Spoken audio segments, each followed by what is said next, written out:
Hello. Hey. How are you? Good. How are you? Tired, but good. Good.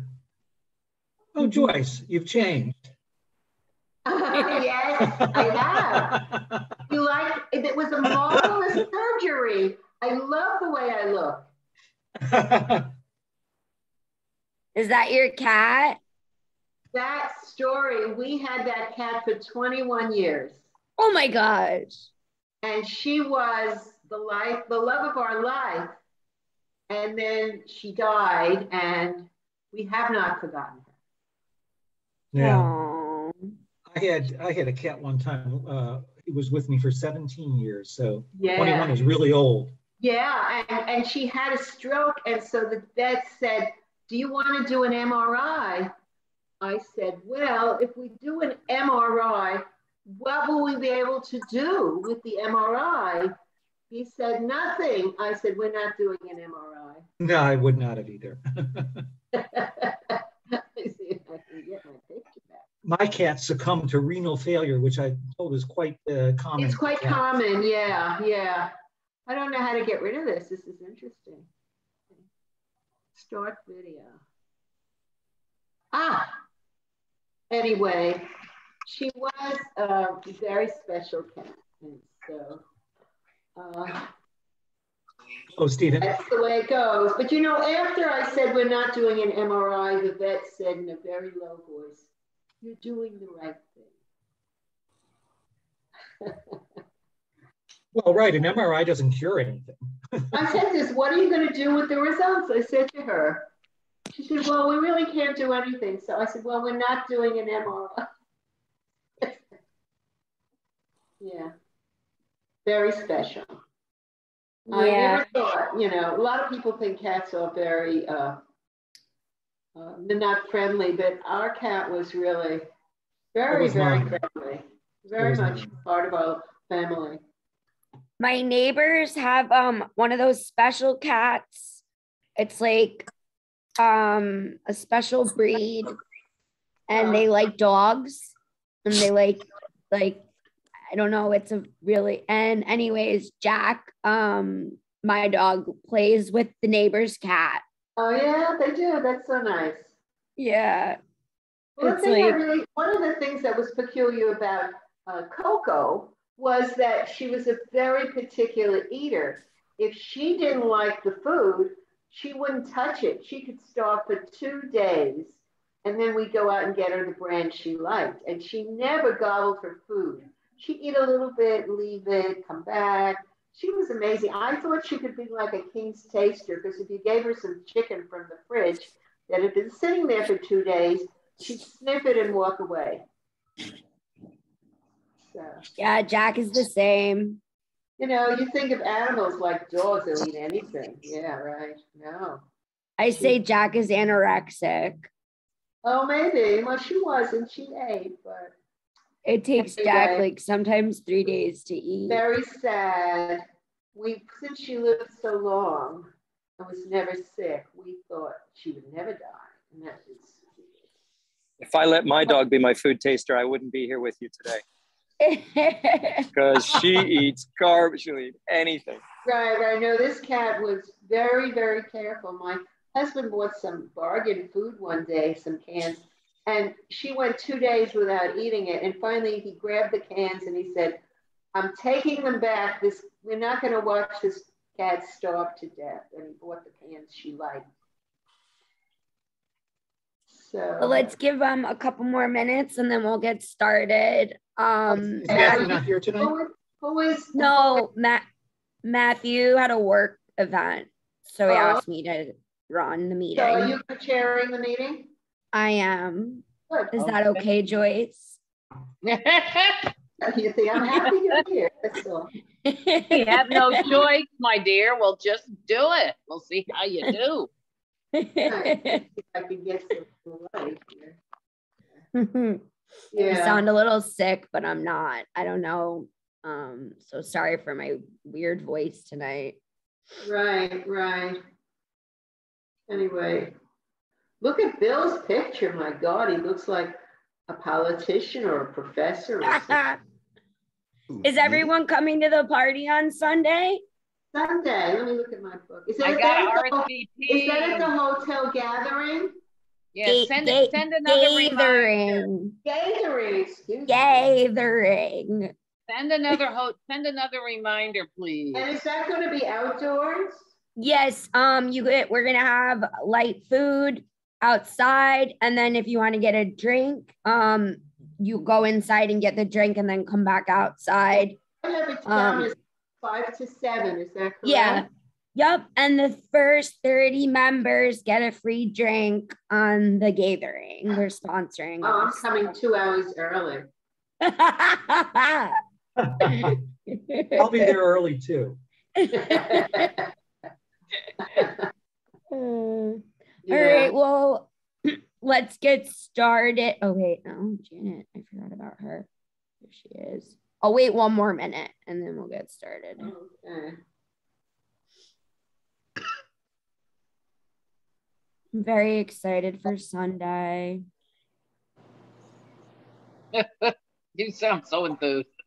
I am. No, I am. I'm sorry. My voice. It's just hard to talk It's so okay. much. We're just teasing you. I'm very excited. I miss the gathering. I have not been to the gathering since COVID, and I walk by it every day.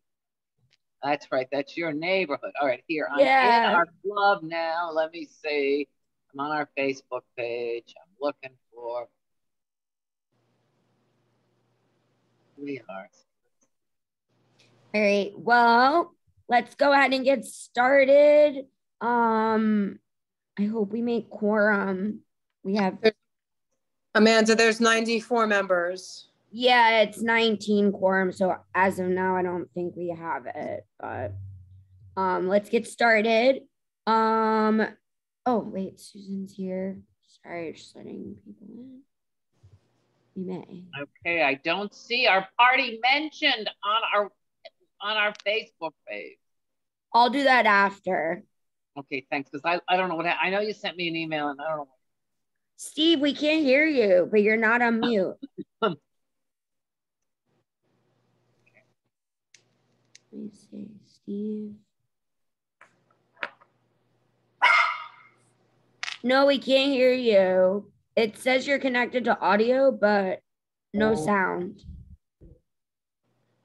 Turn your speaker volume up. Or sometimes you got to do the mic test if you go to mute. Check. Yeah, now I can hear you. Oh, really? Okay, great. Yeah. Yeah, you know, Linda, we haven't put that on our Facebook yet, but we will. We're just developing the graphics for it. We've advertised it on a couple emails, but we'll definitely get it out there. I can't find the email. I apologize. I lost my email. Oh, yeah. I'm bad. Well, Steve will be sending out a reminder this week. So. Well, we get, I mean, every Democrat who's running for office contacts me. I'm sure you all get them too. Spam. All right, so let's call the meeting to order at 7:06. We have to approve the minutes, but at the moment we don't have quorum, so we'll table that. And then is anybody's spouse or partner with them that's a member? We only have 13 right now anyways. So okay. We would need 6 more. Oliver doesn't count, unfortunately, Janet. We were to start getting all if we could count our pets, we'd be in great shape. Yes. All right. So the meeting is called to order. Matthew is, like I said, had a work event, so he's not. What? Let me put this person on mute. Okay. So he did not give me a president's report, but we'll skip that. For the vice president's report, I have we just talked about, but for whoever was just got on, we have the holiday party on this Sunday from 5 p.m. to 7. It will be outside to get your drinks. You go inside. So if you want to wear a mask, also we'll have light food. And then the first drink is on the gathering. They're sponsoring us. Oh, let me put the agenda and the minutes again in the chat. So I just placed the agenda and the minutes in the chat. Maybe we'll get quorum. If not, we'll table the minutes. Oh, wait, here's Janice for next month. But yeah, so the holiday party. And then we're planning a citywide cleanup to start at the gathering. Right now, the tentative date, and you'll get emails about it, is January 15th from 11 to 1. We'll meet up at the gathering and then disperse around the area wherever you want to walk, and we'll pick up garbage. We'll provide garbage bags and gloves and hand sanitizer. Just thought about that.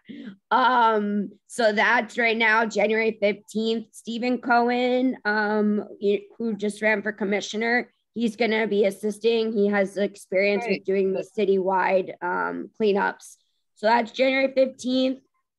We're in the process, me and Patrick, of planning a fundraiser for the election cycle next year, that we're planning for a Monday or Tuesday in February at the Moxie Hotel.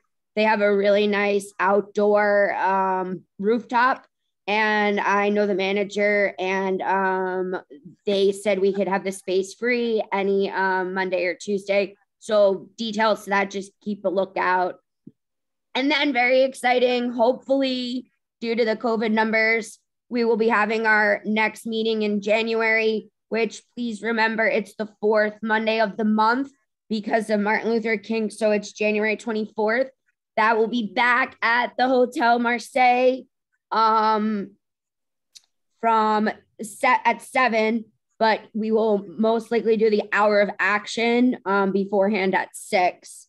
And while that's outside, we are planning to, they have big banquet doors. We're planning to have the doors opened so there could be, you know, some breeze of the air. And then we haven't come up with a mask policy yet, but I will be wearing my mask. I know that.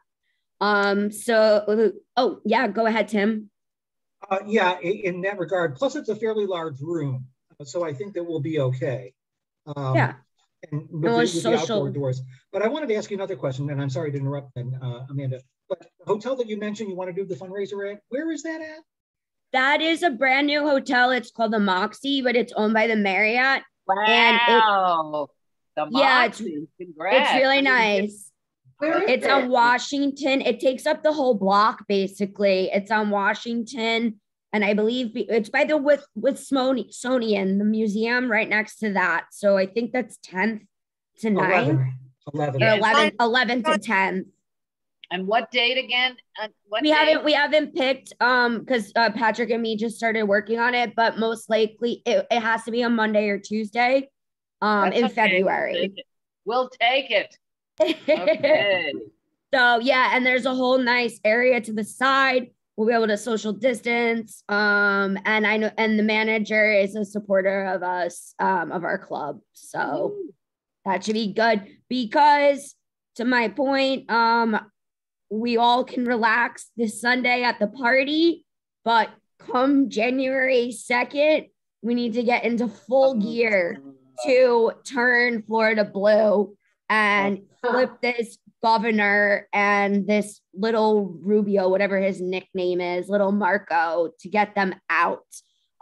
So we have to start working. We have to start raising money, building the coalition, definitely outreach in the club because our numbers have dropped below 100, which is the lowest in years. So if you know any of your friends, please, spread the word about the club. Yes, and of course, registering voters, which we are still doing now, but we got to get more pumped up. That's my report. Janet, do you want to give your secretary report? Yes, well, you already gave my pitch to please tell your friends and any who might be interested, any good Democrats that in the Miami Beach area or slightly beyond even, to join. We're going to be doing a lot of stuff, as Amanda said, to try to win back the Democratic stronghold of Miami-Dade and the rest of the state and the governorship, hopefully, and definitely a Senate seat. I would call little Marco something a little more harsh, but it's a I would join you. I will leave it at that. So as of today, we have 94 members.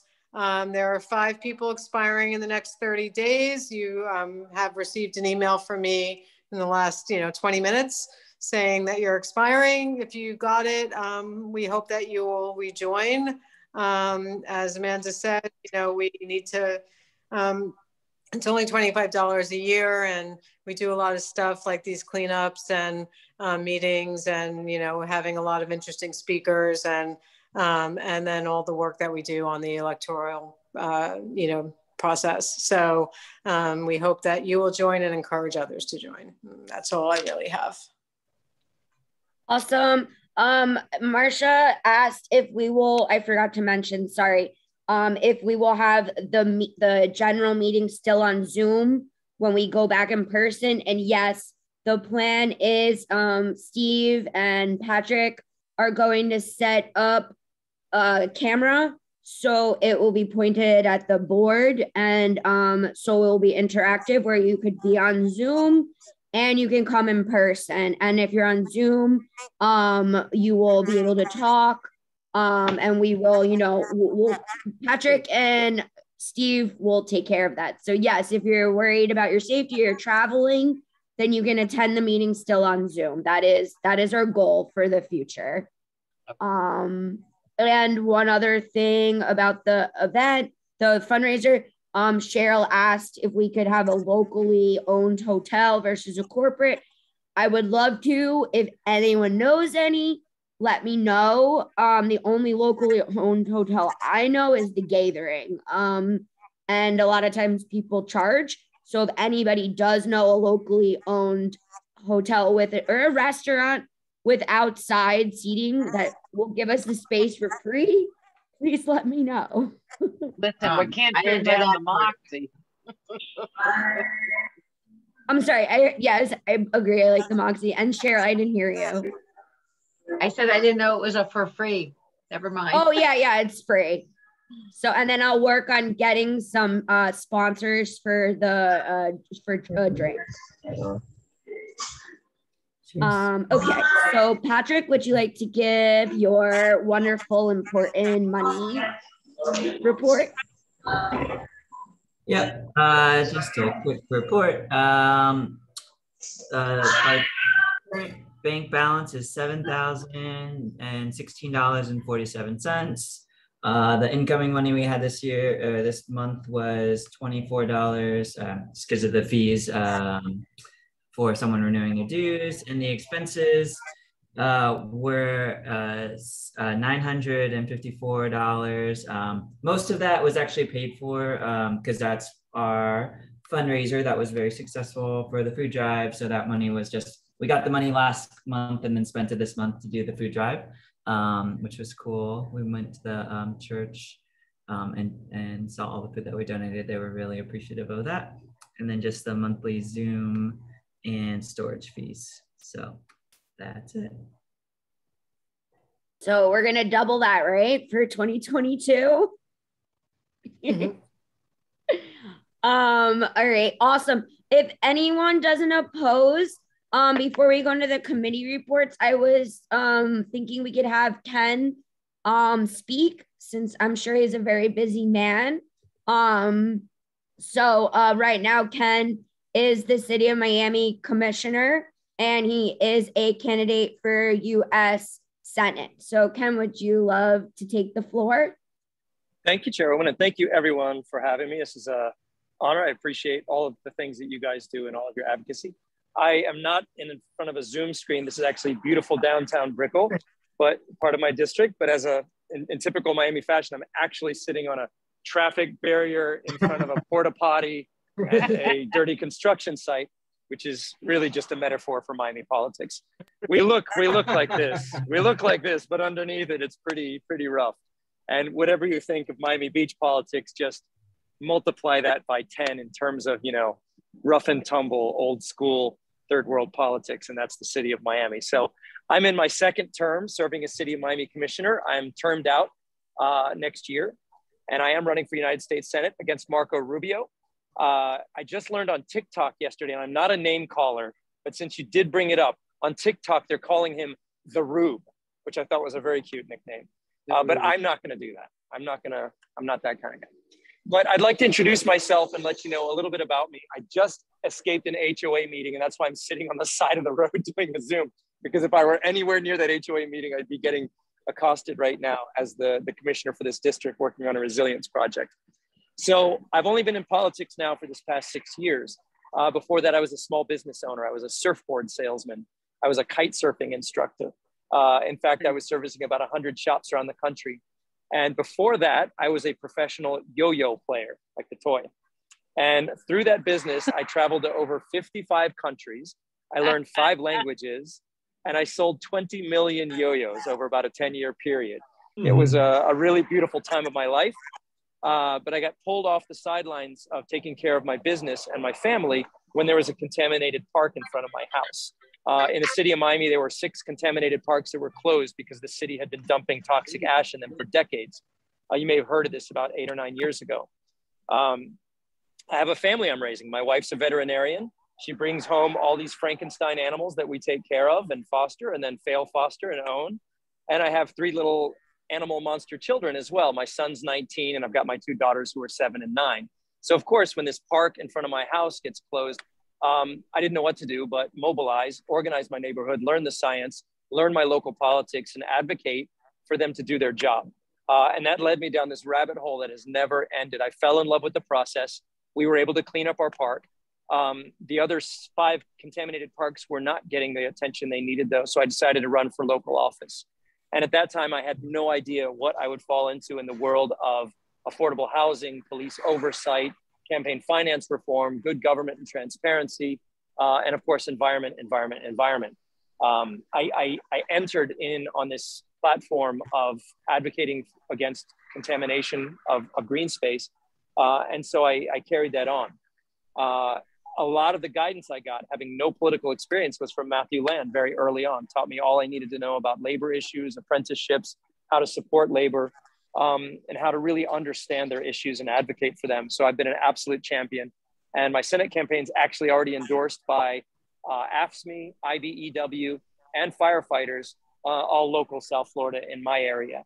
And so I'm really, really proud to carry that and champion their issues. Over the last 6 years, I have primarily focused on environmental, sea level rise, storm surge, and infrastructure issues.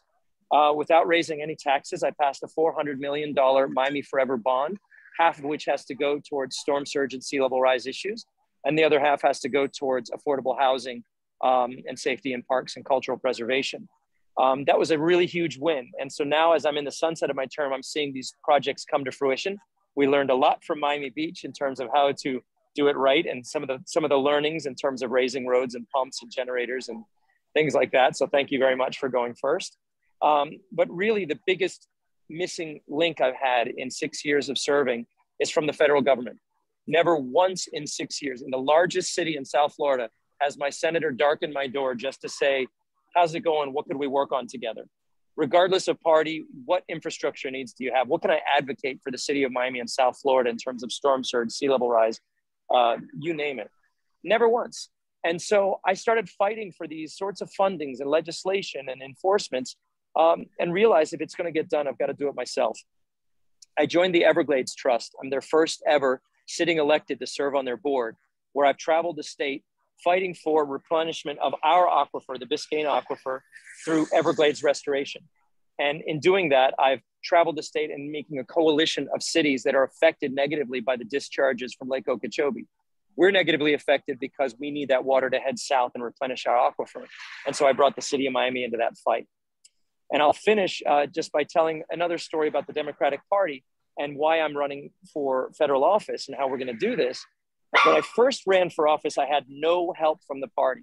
I reached out. I didn't know what I was doing. I didn't know how to make a budget, knock on doors, and the party wasn't there to help me. So I promised that when I got in office, I would, sorry, that was my son. I just hung up on my son.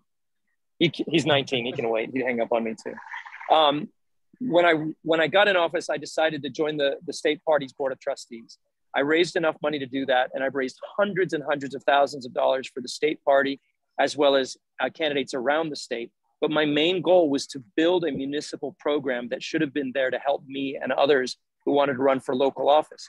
Even though we're nonpartisan seats, there's another call. I don't know how to stop that. I apologize. Let me see if I can put on, there we go. Do not disturb. Sorry about that, everybody. Very unprofessional. I started a program called Municipal Victory Program, MVP, like Most Valuable Player. And that has helped hundreds of local elected Democrats get into office in school board, city, and county seats all over the state.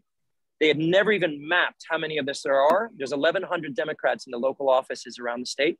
There's 3,000 Republicans. But not only have they never mapped it before, they'd never reached out to them, advocated, supported them, and that's what I created a program to do. So I raised hundreds of thousands for the state party, and still doing that, even as a candidate, I'm still chairing that program. And I'm very proud of that. So that's built a network of folks around the state that I'm visiting now on my 67 county tour. I've just reached $1 million raised this week in my campaign. So I'm serious. I'm not messing around. You will never see me attack another Democrat. I am in this primary with 9 other Democrats, including Val Demings. She and I are the one and two. I'm the much further down two, but we're the 2 contenders. And without ever being negative about her, we couldn't be more different. I'm the local grassroots guy advocating for local government solutions. I want to be a local elected in federal office to help 412 cities get their stuff done in terms of water quality and infrastructure. I'm not campaigning on Trump and January 6th. As right as those issues are, I do not believe we have the numbers in Florida to simply campaign on being right about those issues and win this state anymore. We have to be very good Democrats, solid on those issues, but we have to campaign, not complain. We have to move forward on Florida's issues to gather the tent big enough to get the votes we need. And I'm talking about independence. I'm not talking about watering down my Democratic views. I'm talking about taking on water quality, infrastructure, and things that everyone can wrap their arms around and fall in love with. And as I travel the state, I'm telling you, it's resonating. So I hope to get to know you all better, especially when we're in person. And if you want to check out how we're doing, please follow on all the social medias, Ken Russell Miami, Ken Russell for Florida, and at kenrussellforflorida.com. Now I can breathe, and I apologize for taking up all your meeting. No, would you mind answering a couple questions? Gladly. Okay. Jeff has posted in the chat, are you in favor or opposed to the proposal to change the calculation for Social Security benefits to a chained consumer price index, CPI? The United States Chain Consumer Price Index, also known as chain-weighted CPI or chain-linked CPI, is a time series measure of price levels of consumer goods and services created by the Bureau of Labor Statistics as an alternative consumer price index. Whoa. Got it. It is a complicated question. I've been talking to the senior Democratic caucus and the Disability Caucus as well to establish my position on these issues. And I'm learning, I'm not a specialist in this issue. I'm learning that Social Security benefits do need expansion, do need better access, do need to cut down times and waiting periods. I'm not familiar with the CPI index calculation and how that would change things. I'd love to learn more. I definitely advocate for more access, more equitable access to Social Security benefits for sure. Hi there. How do we ask questions? I'm sorry, I'm kind of. You can unmute yourself and you can ask a question. Oh yeah, sure. How do you feel about police reform? Now, I lived in New York, and of course, you know how notorious NYPD is. So, you know, I'm all about transparency for the police, but also we're in a new age with all this electronic eavesdropping and, you know, putting malwares on phones. So I think, how do you feel about that? That's just my question. How do you feel about all those kind of things? No, that's a great question. I didn't bring it up during my little talk, so thank you for touching on that. So in the city of Miami, we had a notorious police force through the 80s and 90s, so bad that we killed too many unarmed Black people. We were placed under a Department of Justice consent decree at the federal level. When I came into office, we were still under that consent decree, and we could not get out from under it until we implemented certain reforms. And so over the past 6 years, we've been creating reforms, but it wasn't measured well. And so I created two bodies. One was the Citizen Advisory Board, where we brought in an independent citizen-led body to solely for the purpose of measuring whether or not we were meeting the reforms necessary to get out from under that consent decree. And that involved training and body cams and implicit bias and all of these things that we know our police force needs to operate better, ethics, you name it. The other thing I did was to look at the Citizen Investigative Panel. This is the oversight body for investigations for police misconduct, not the internal affairs, but the citizen-led body. Now, I never uttered the words defund the police in the last cycle. I recognized as a municipal elected, managing a police force, I need to fund my police department in the right way. So what I did was I created an ordinance that linked the Citizen Investigative Panel's budget to the police budget. So when they hired more police, the CIP got a higher budget. Their budget doubled within a year, and now they have the ability and subpoena power to hire the experts needed to conduct proper police reform. So I'm very, very much in favor, but doing it the right way, not just a bumper sticker or a slogan that can be weaponized against us. Great. Let's do Linda and then Joyce. Linda, you're on mute. I don't have a question. Sorry, I apologize. I'm Joyce. Sorry.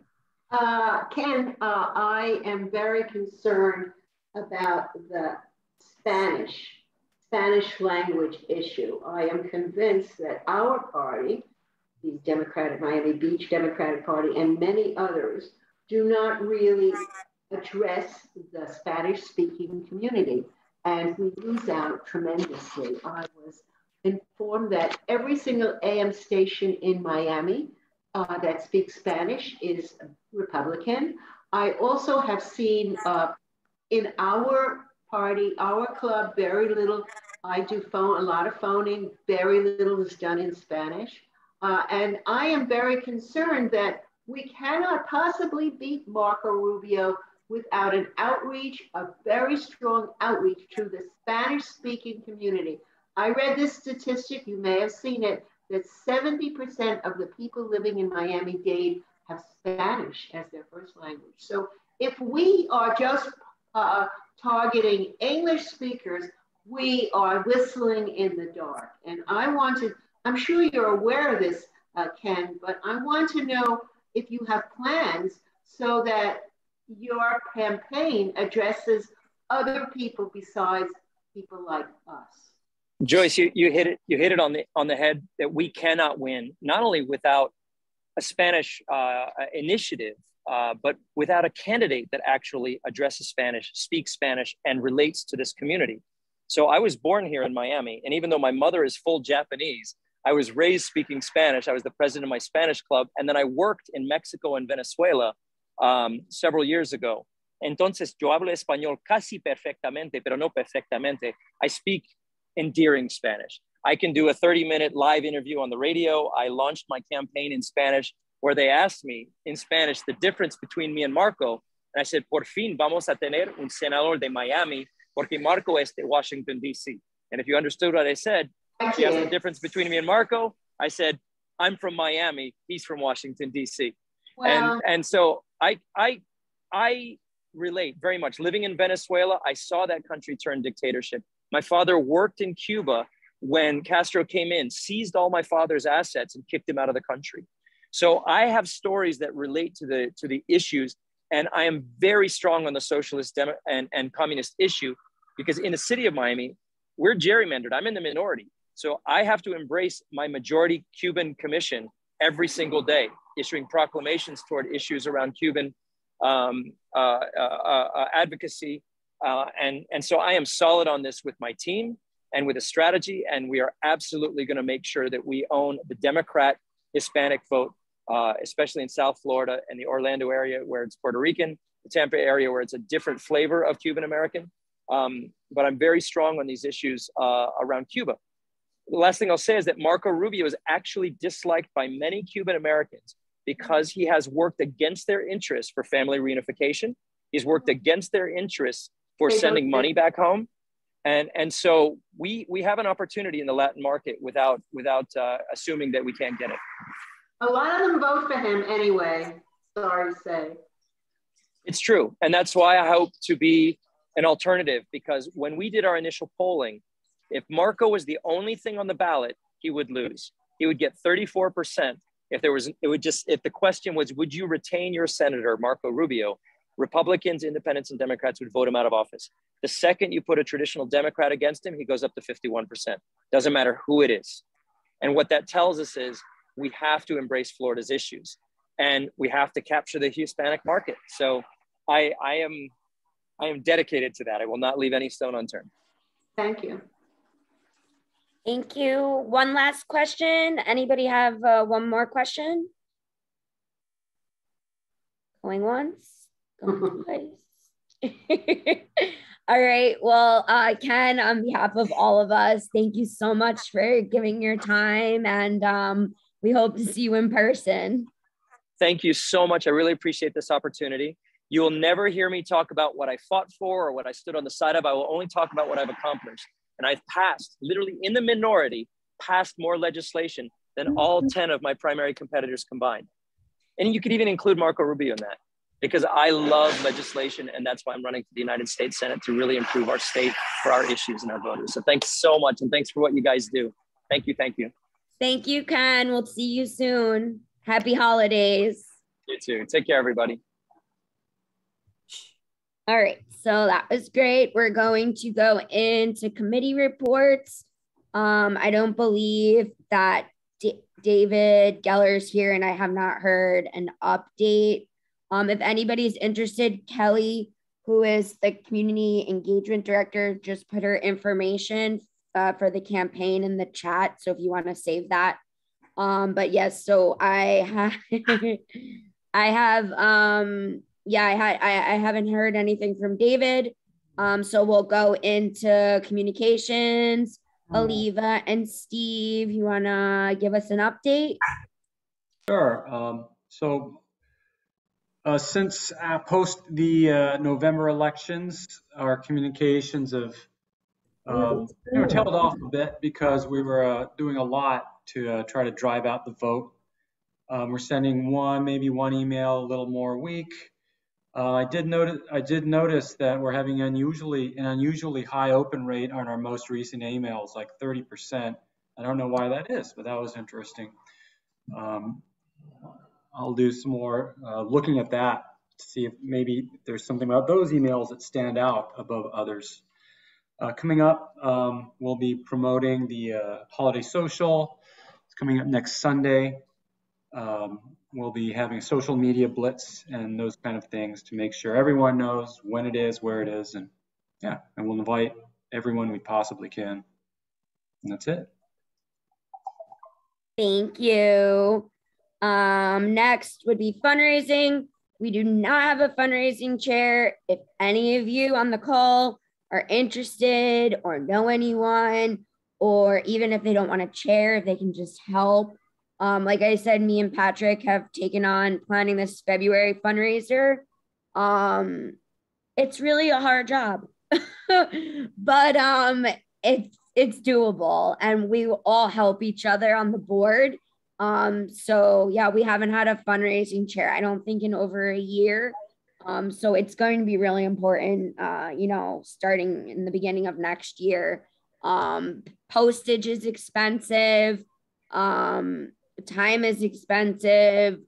Flyers are expensive. So while we do have a nice lump sum of cash right now, that could be gone in 2 mailings, for example. So yeah, we don't have a fundraising chair. Aaron is not here. Neighborhood organizing. He sent me an update. Let me read you what he said. His update is: tell anyone to email him who wants to be part of the new organizing efforts in the new year headed toward 2022, and he'll include you in the scheduling. I believe he meets like on one-on-ones, and then he also has like group meetings. So Steve, you mind putting Aaron's email in there for us? Sure. Thanks. And then the next one is outreach. The only thing I know, Patrick mentioned it, but we did raise $730 for the Miami Beach Community Church. And I bought all the food. Oh my God, everything from coffee to Spam to tuna to soups, everything, tea. And then we had it delivered, and Steve, Tim, Patrick, no, Steve wasn't there. Sorry. Tim, Patrick, Matthew, and me, we went to the community church the day that it got delivered, and we got to see it all. And what's really interesting, on every Thursday, they create, because of COVID, they create boxes, which Trader Joe's also donates the food that's going to go bad in 2 days. And they create boxes for families around our neighborhood. And we got to see it, and we took some pictures, and 2 little cute older women were coming to pick up a box. And they told us they give the box to people in their building. So they're definitely helping, and they were very grateful of us again. So that was awesome for the club. Up next, Bill, program chair. Good evening, everybody. Hope everybody had a great Thanksgiving. Looking forward to the holiday season coming up. You know, I really haven't anything to update you guys on. Come the first of the year, we'll pick up the momentum a little bit. But, you know, these last couple of months is my real busy season at work with open enrollment. But come the first of the year, we're looking forward to getting a little bit more active. But in the meantime, I look forward to seeing everybody Sunday. And I'm going to try to bring a few friends with me, possible potential members that I can bring to support the club. So I look forward to seeing everybody Sunday and having a cocktail with you for the holiday. Awesome. Me too. I'm trying to bring some people too. Next, voter reg. I can never pronounce her name right. I'm so sorry. How? Tanirami. Yes, Tanirami. She did not give me an update. I do know she is working on the New World Symphony, doing voter registration with the students. Tim helped on the last one, as well as Honey Bernstein. So that will be TBA, but just keep it in mind. That should be a big, Tim, go ahead. Yeah, that was, I forget how long ago it was now, but yes, that was, I participated in that event with Honey and a couple of other people. And I don't know the wherewithal of how that was all arranged. But the fact of the matter is that it was the most successful voter registration event that I had ever been to. And Honey and the other gentleman that was working with us that day agreed. We signed up like 35 or 40 people within an hour. So it was fabulous. Where was that, Tim? That was at the New World Symphony? That was at the New World Symphony. And we arranged it so that it was coordinated with when the New World Symphony was offering pizza lunch outside on like a balcony. And we set up there and everybody came out for their pizza and we just like launched into our thing and people were thrilled to sign up. So it was a really great event. And I hope that Jeremy is able to get that set up again. And if she needs my help, I will certainly do so. Do you know if she's continuing with I see Amanda in the notes, it mentions that we were doing voter registration at Normandy Market and also Normandy Fountain. And also, well, we were doing it at Normandy Fountain. That's kind of laid off a bit as I'm waiting for a new schedule. I'm sure that in January. Okay. Same thing maybe at the Antique Market in January. And yeah, Amanda, we scheduled that for January, correct? Yeah, we're scheduled. Me and Tim and Janet and Steve, we do it on Lincoln Road, but I was just so swamped with school. But yeah, we'll start up again in January. All right, and let us know. If I'm around, I'd be happy to do that. Yeah, anybody. Yeah, we'll let you know, and anybody can come help. Just be prepared for some crazies. Yes, it's Miami Beach. Really crazies, but yeah. Jeff, did you have a question? Actually, I found in the past a really good spot was the alley between the Whole Foods Market and their own parking lot. The alley is public right of way, so Whole Foods doesn't control it or have anything to say about it particularly. Not that they gave us any trouble in the past, but those buildings to the west of that, along West Avenue, are truly transient. So you're getting a lot of new people into those buildings pretty much every year. So that's one thing. I also think you might want to take a look at a couple of other things. Most schools have voter registration. You can register people when they're 16. So you could register people now and they would be able to vote in 2024. So, and it'd be good to offer to help any school that like Beach High, for example, or the Jewish Academy as well. So, those are all places where you can do it. Actually, it might make a good media event to see if Miami City Ballet is interested in having their workforce registered as well. And they also have new people every year. It might make a real good media event if you got some media there to see you doing that. And the ballet would like to be in the media too. Janet will put that in the minutes, and then I will follow up with Tanarami. Yeah, I think those sound great. We had tried in the past with the Miami Beach High. Helen, who was our former parliamentarian, but she couldn't get in. Like they wouldn't allow, I don't know, but we have tried, but it doesn't mean we can't try again. So I think next year that should definitely be. You probably would need to recruit a teacher to help you do that. It's very difficult, not just with COVID, but just in general, for a person who is not, cleared by the FBI, et cetera, to get into a school. No, it's their rules, and you got to go with them.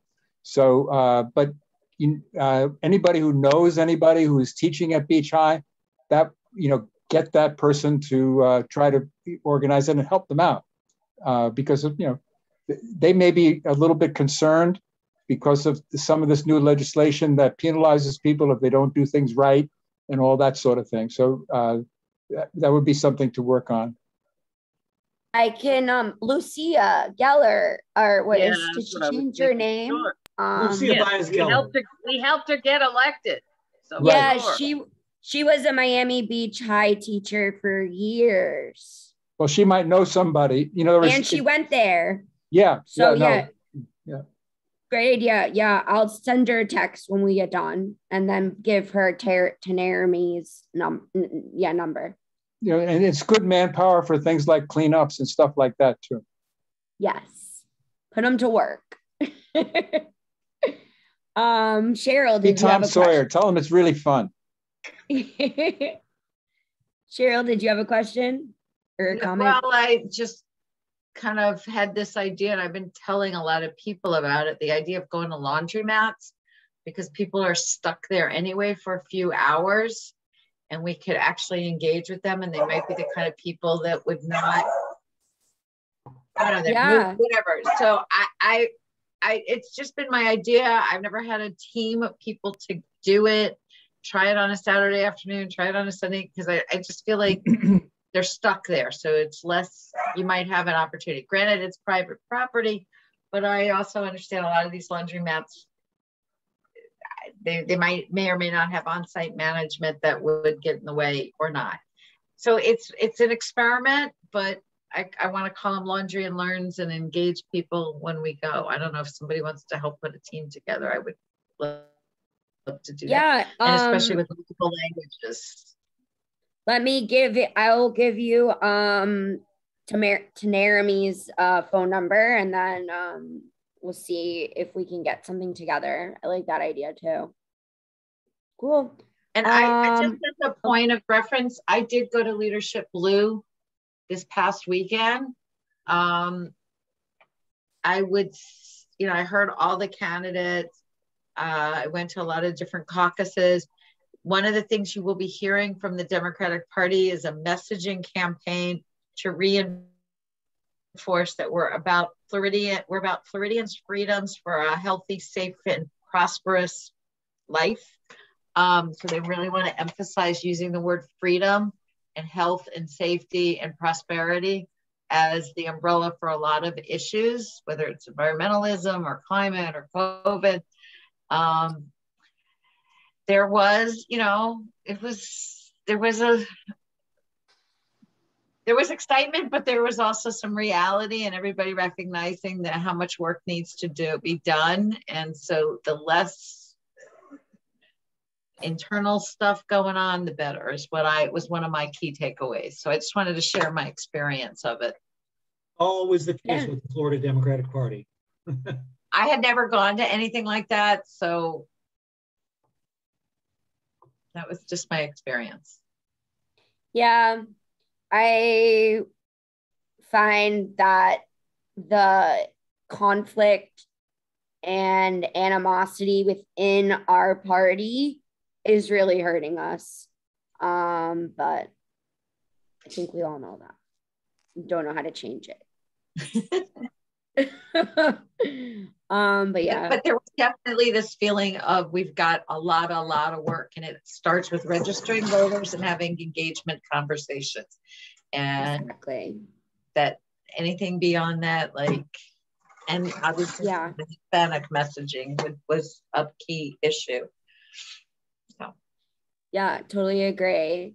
Linda, do you have a comment? This time I really do. Yeah, no, Cheryl, I'm curious. Was Manny Diaz at this event?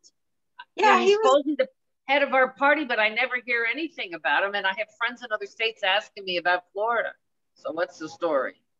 No, he was there. He was leading it. There was a lot of staff. They had the big gala. Debbie Wasserman Schultz spoke. They had Rep. Clybourne there. But I will be honest with you, they had too much in the program and it became later in the night. And so half the room left. Sure. Well, that's that was just really upsetting for me as somebody watching as a, like, oh my God, we have Rep. Clybourne here and half the room is gone.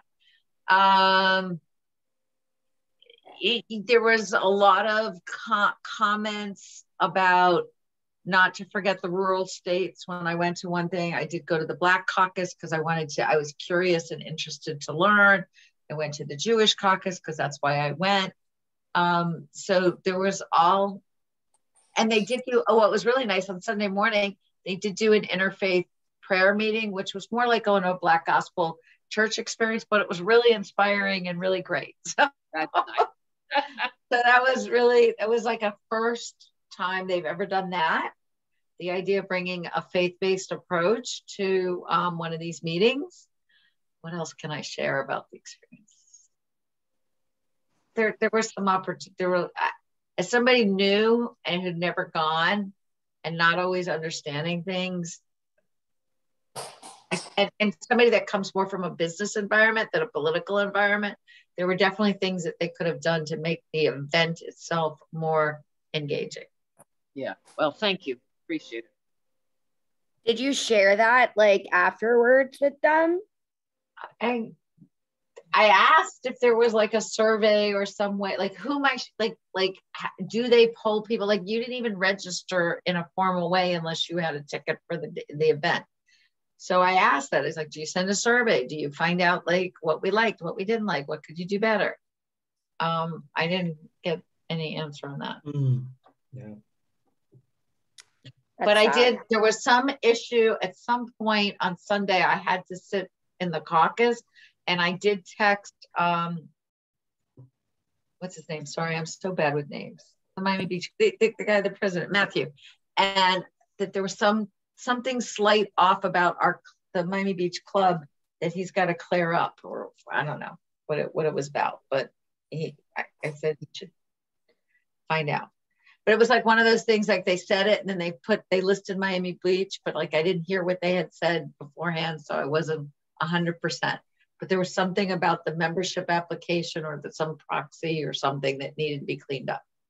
Yeah, I've been working with Matthew. I think what you're talking about is a recertification. Thank you. Yeah, and just so everybody knows, I worked on the recertification package, which consisted of getting the board's emails and all the board's info. It consisted of our current bylaws. There was an application. I'm trying to remember what else, and maybe like one other proposed bylaw changes. And then there was one thing which is called the loyalty oath, where we as board members must sign and have an affidavit or witnessed that we will only support Democratic candidates. Some people were upset about it on the board. Some people didn't want to sign it. But that was all submitted on time back in July. So I don't know what's been the holdup. Also, the communications from the DEC, his name is William Brandt, who was running that, hardly ever responded to me, where I had to like call him like 4 times. Matthew tried. So we still haven't been recertified. I haven't been told what needs to be updated or fixed, but I do know me and Matthew are working on that. But okay. I just when I heard it, I texted so that yeah. And then they were doing they were putting there is a field organizer down here in South Florida that I didn't get to meet him, but I did take his name. And I have a whole bunch of cards of different people I collected. You could always take a picture of them and send them to me if you want, and then we can share them with everyone. Okay, sounds good. Cool. But Lucia was there. Okay, great. As a point of reference. Cool. Well, that's a little upsetting, but usually expected in Florida. But do you have a comment, Jeff? And Janelle Perez was. Yes, it might be a good idea if there is some kind of field organizer from either Florida Democratic Party or the DNC or anybody else. It might be really good to invite him to one of our meetings so actually people could meet him or see who he was. The idea. You know, I text Matthew. I definitely got his name and I took a picture of it. So let me try to find that. That's great. And send it to you and reach, an email or something like that. And that's a great idea, Jeff. Thank you for bringing it up. I have the voter protection team, like fact sheet, some information that I collected. Okay, well, send me whatever. I'm just texting Matthew. But yeah, these are all great ideas. Okay, so that's it for the committee chairs. Sorry, yeah, committee chairs.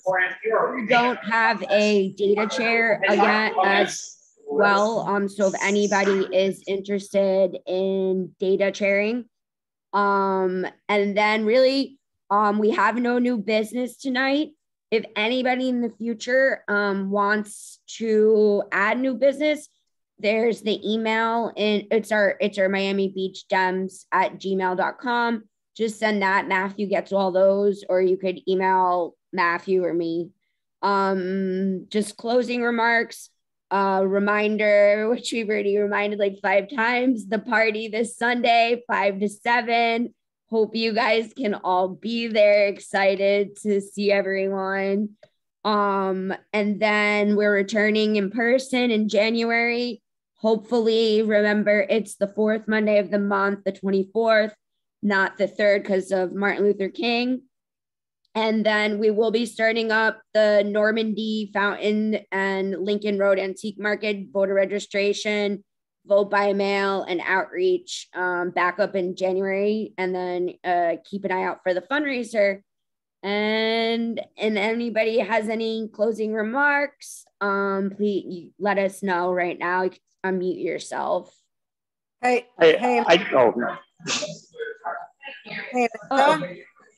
Yeah, Janet? Did we make quorum? We did not.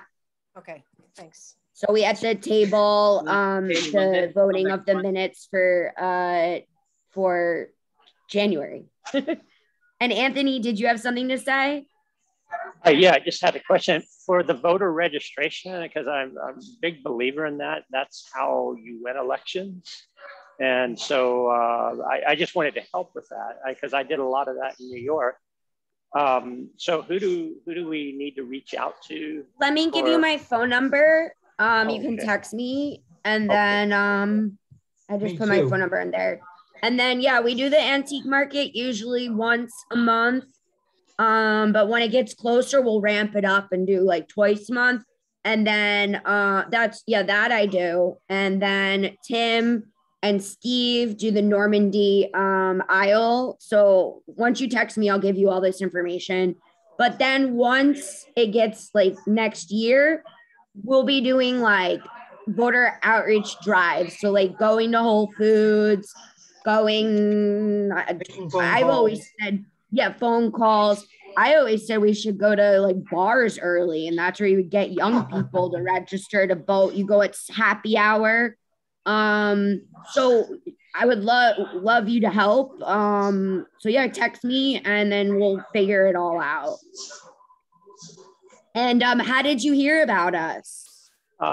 Actually, I got some emails, and I was in a Democratic club in New York. So I was in, and we helped so many state Senate seats and city council seats and congressional seats. I mean, yeah, we did a lot of good work. So yeah. Well, I'm happy you found us. Everybody on here, we're all regulars. It's a small turnout for our meeting because I think the holiday and it's always slow. It's always a small, like December is the worst. Yeah, plus we moved it up a week. Yeah. Yeah, it would have even been worse next week.